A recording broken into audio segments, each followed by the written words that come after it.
नमस्कार साथियों, स्वागत है आपका मेरे इस यूट्यूब चैनल द स्मार्ट ज्ञान अड्डा में। जी हाँ साथियों, आज आपके बीच लेकर के आए हैं यूनिक जीके ट्रिक्स। जी हाँ साथियों, ऐसे ट्रिक्स जिसकी सहायता से अब आप भूलना भूल जाएंगे। जी हाँ साथियों, जो जटिल से जटिल कॉन्सेप्ट है उनको भी आप आसानी से याद कर सकेंगे। और ये जीके हैं साथियों, जीके ऐसे होते हैं जो कि सभी प्रतियोगी परीक्षाओं में आपके काम आते हैं। साथ ही साथ जो एकेडमिक एजुकेशन होता है, स्कूल कॉलेज का एक एजुकेशन होता है, वहाँ भी ये जीके काम आते हैं। तो लाइफ टाइम के लिए जीके काम आते हैं, सभी प्रतियोगी परीक्षा में काम आते हैं। आपको अच्छा से अच्छा जॉब दिलवाने में और जटिल से जटिल कॉन्सेप्ट को आसानी से याद करने में मदद करते हैं। तो आज का वीडियो काफ़ी इंपॉर्टेंट होने वाला है साथियों, इसलिए वीडियो को स्किप नहीं करेंगे, वीडियो को शुरू से लेकर अंत तक देखेंगे। और चैनल पर पहली बार विजिट कर रहे हैं साथियों, या अब तक चैनल को सब्सक्राइब नहीं किया है तो सब्सक्राइब कर ले साथियों, क्योंकि द स्मार्ट ज्ञान अड्डा आपका अपना चैनल है और आपके उज्जवल भविष्य के लिए हमेशा प्रयासरत रहता है। तो जी हाँ साथियों, प्रधानाध्यापक, प्रधान शिक्षक, बीटेड, सीटेट या अन्य प्रतियोगी परीक्षाओं के लिए काफ़ी महत्वपूर्ण होने वाला है आज का वीडियो। तो देर नहीं करते हैं और चलते हैं आज के अगली स्लाइड पर और लेते हैं आज का पहला जीके पॉइंट। जी हाँ साथियों, ये रहा आपके बीच पहला जीके पॉइंट। जी हाँ साथियों, हड़प्पा संस्कृति से संबंधित धातुएं। आसानी से आप इस ट्रिक की सहायता से हड़प्पा संस्कृति से संबंधित धातुओं को जान जाएंगे साथियों। कई बार प्रश्न आते हैं यहाँ से कि हड़प्पा संस्कृति में कौन कौन सी धातुएं मिली हैं, कौन कौन से धातु से परिचित थे हड़प्पा सभ्यता संस्कृति के लोग, किस किस धातुओं से परिचित थे, किन किन धातुओं से परिचित थे। इस बारे में हमेशा प्रश्न आता है, लगभग हर एक परीक्षा में हिस्ट्री से प्रश्न आते हैं और यहाँ से प्रश्न आते ही हैं। तो बहुत ही आसान सा ट्रिक है साथियों, सोचता सिटी। सिटी मतलब शहर होता है साथियों, सोचता शहर, सोचता सिटी। तो सिटी याद रखना है। शो फॉर सोना, हड़प्पा संस्कृति से सोना हमें प्राप्त हुआ साथियों। चौ फॉर चांदी और ता फॉर तांबा, बहुत ही अच्छा ट्रिक है साथियों। सोचता फॉर सोना, चांदी और तांबा, सिटी फॉर शीशा और टीन। तो ये हड़प्पा संस्कृति से हमें ये 5 धातुएं प्राप्त हुई, सोना, चांदी, तांबा, शीशा, टीन, जिसे हम लोग सोचता सिटी से आसानी से याद रख सकते हैं साथियों। क्योंकि ऑब्जेक्टिव में आता है, कभी तांबा दे देगा, कभी टीन दे देगा, कभी शीशा दे देगा, कभी सोना दे देगा।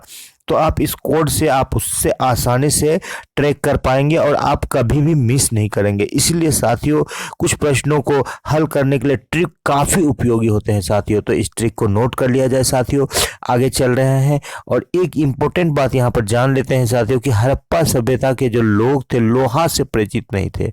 हड़प्पा सभ्यता के जो लोग थे वो लोहा से परिचित नहीं थे, आयरन से परिचित नहीं थे। सोना, चांदी, तांबा और शीशा, टीन को जान चुके थे, लेकिन लोहा से नहीं परिचित थे। ये इंपॉर्टेंट पॉइंट है, इसको भी नोट कर लिया जाए साथियों। तो चलते हैं आज के अगले स्लाइड पर, लेते हैं एक और इम्पोर्टेंट ट्रिक। जी हाँ साथियों, प्रमुख पर्वत और उनके प्रकार। प्रकार तो नहीं, ये प्रमुख पर्वत हैं। जी हाँ साथियों, प्रमुख पर्वत के बारे में हम लोग यहाँ पर जान रहे हैं। टिक URA हिमालय, बहुत आसान है। URA हिमालय, आप एक हिमालय हो। U फॉर यूराल पर्वत, ये रूस में है साथियों। A फॉर आल्पस पर्वत, र फॉर रॉकी पर्वत, उत्तरी अमेरिका में है साथी। ए फॉर एंडीज पर्वत और हिमा फॉर हिमालय पर्वत। ये सारे के सारे बलित पर्वत के उदाहरण है। जी हाँ साथी, URA हिमालय ये प्रमुख पर्वत है, ये वर्ल्ड लेवल के प्रमुख पर्वत है पूरी दुनिया में जो है। U फॉर यूराल पर्वत, रूस में आल्पस पर्वत, रॉकी पर्वत अमेरिका में, इंडीज पर्वत ये भी अमेरिका में है, और हिमालय जो कि भारत, पाकिस्तान, नेपाल में पड़ता है साथियों, ने भारत के भी बॉर्डर में पड़ता है। तो इस तरह से UR हिमालय प्रमुख पर्वत के नाम है। और ये सारे के सारे बलित पर्वत हैं, बलित मोड़दार जो पर्वत होते हैं साथियों, वही पर्वत है। तो चलते हैं अगले ट्रिक पर साथियों, लेते हैं आज का अगला ट्रिक। जी हाँ साथियों, काफ़ी बड़ा सा ट्रिक से दिख रहा है साथियों, काफ़ी महत्वपूर्ण ट्रिक होने वाला है।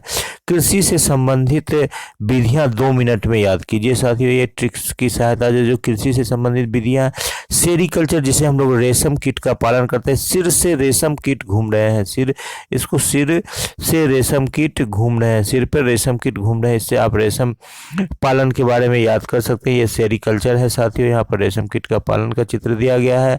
और एपीकल्चर, मधुमक्खी पालन, एप्पल में मुझे मधुमक्खी मिला, एप्पल में मुझे मधुमक्खी मिला, मधुमक्खी पालन के बारे में है। मत्स्य पालन, पिस्सीकल्चर बोला जाता है साथियों, पीस पीस के मछली खाए, पीस पीस के मछली पाए, पीस पीस करके मछली खाए। पिस्सीकल्चर मतलब पीस पीस करके मछली खाए। फ्लोरिकल्चर नाम से ये फूलों से संबंधित है। फ्लो में वह बह गए फल, फ्लो में बह गए फूल। विटीकल्चर, विटीकल्चर ये अंगूर की खेती से संबंधित, मीठी मीठी अंगूर से याद रख सकते हैं। वर्मी कल्चर केचुआ के पालन से, वर्मी कंपोस्ट है, वर्मी कैंची से लड़ाई हो रही है। पोमोकल्चर, पोमोकल्चर है फ्लो के उत्पादन से संबंधित। पोमोकल्चर किससे संबंधित है साथियों? फ्लो के उत्पादन से। पोमा बाबा मुझे फल दे दो, पोमोकल्चर फ्लो से संबंधित। ओलेरीकल्चर, ओलेरीकल्चर सब्जियों के उत्पादन से संबंधित है। ओलेरीकल्चर किससे संबंधित है साथियों? सब्जियों, आयल देकर सब्जी ले लो, ओलेरीकल्चर, ओलेरीकल्चर काफी इंपॉर्टेंट है और थोड़ा यूनिक। हॉर्टिकल्चर बागवानी से संबंधित है, हाथी बाग में घूम रहे हैं। और उसके बाद हम लोग ले लेते हैं साथियों एरोटोपिक, एरोपोर्टिक, एरोपोर्टिक हवा में पौधे को उगाना, काफी इंपॉर्टेंट। एरो मतलब हवा होता है, एरोपोर्टिक, और पोर्टिको मतलब होता है जो हम लोग घर के नीचे छत निकालते हैं। एरोप्लेन हवा में उगा रहे हैं, एरोपोर्टिक मतलब हवा में सब्जी। हाइड्रोपोनिक्स मतलब सोइललेस कल्चर बोला जाता है साथियों, पानी में पौधे उगाना या हाइड्रो को पानी में डालकर पौधे को उगाना। हाइड्रोपोनिक्स मतलब सोइललेस कल्चर बोलते हैं साथियों, जब बिना मिट्टी की सहायता से पौधे को उगाया जाता है इसे हाइड्रोपोनिक्स करते हैं। इसमें सेरीकल्चर, एपीकल्चर काफ़ी इंपॉर्टेंट है जो कि रेशम कीट का पालन और मधुमक्खी पालन का है। और ये सारे जो कल्चर है, सारे कल्चर को हम लोग यहाँ पर ये ट्रिक्स की सहायता से याद कर सकते हैं साथियों। तो लेते हैं आज का अगला ट्रिक, काफ़ी महत्वपूर्ण होने वाला है साथियों।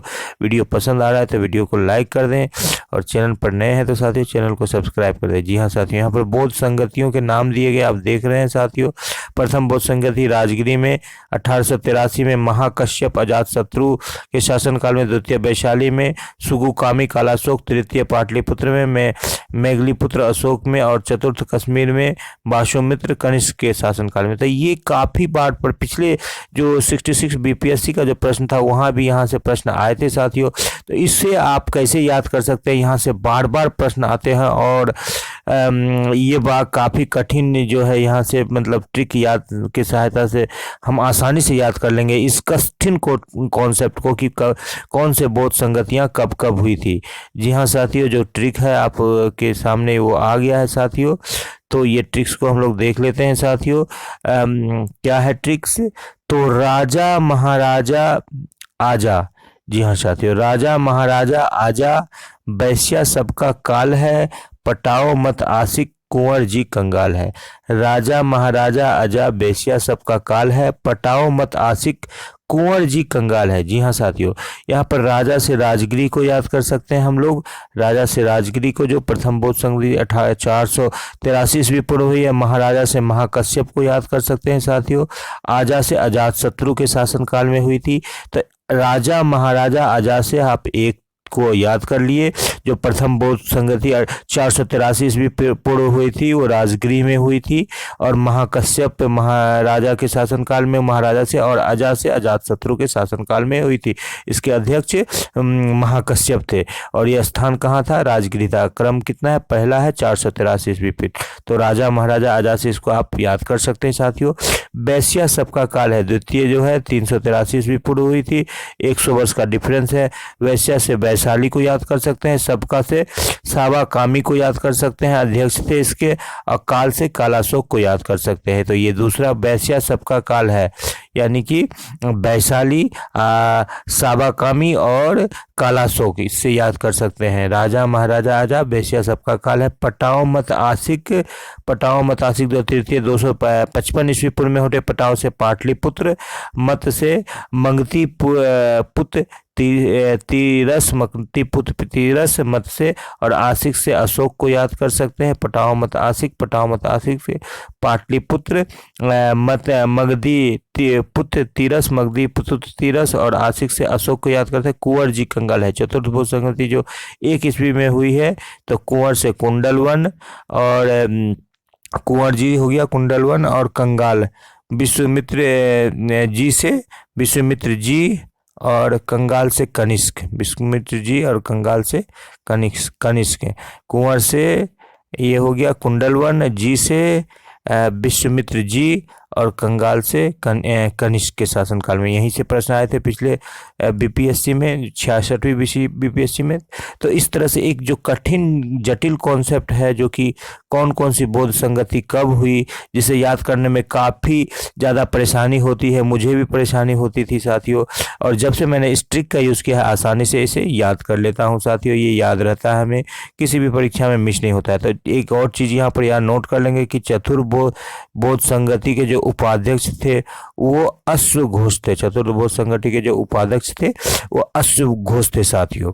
तो वीडियो पसंद आ रहा है तो वीडियो को लाइक कर दे, और चैनल पर नए हैं तो चैनल को सब्सक्राइब कर दे साथियों।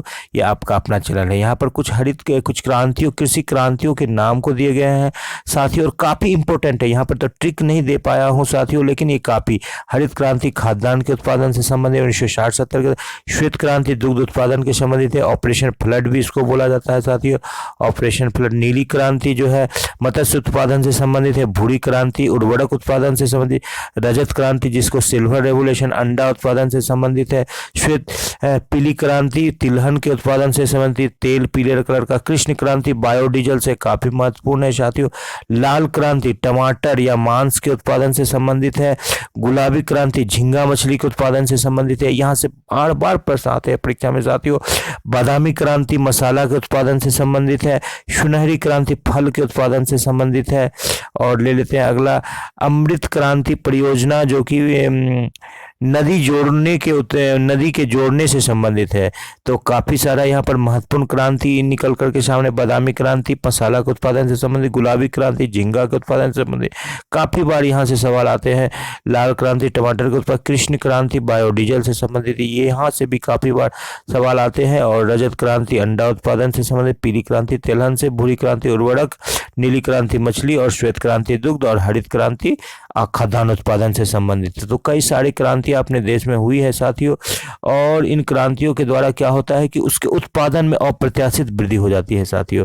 तो चलते हैं अगले स्लाइड पर, लेते हैं आज का अगला स्लाइड। जी हाँ साथियों, ये आज का अंतिम स्लाइड था साथियों। और इसके साथ ही यदि वीडियो आपको पसंद आ रहा है तो वीडियो को लाइक कर दे, चैनल को सब्सक्राइब कर दे। द स्मार्ट ज्ञान अड्डा आपका अपना चैनल है साथियों, और इस चैनल पर पहली बार आया है या आपका वीडियो पसंद आ रहा है तो साथियों वीडियो को लाइक कर दे, शेयर कर दे और सब्सक्राइब कर दे। और इसी के साथ आपसे हम विदा लेते हैं साथियों। जय हिंद, जय भारत। आपका दिन शुद्ध हो।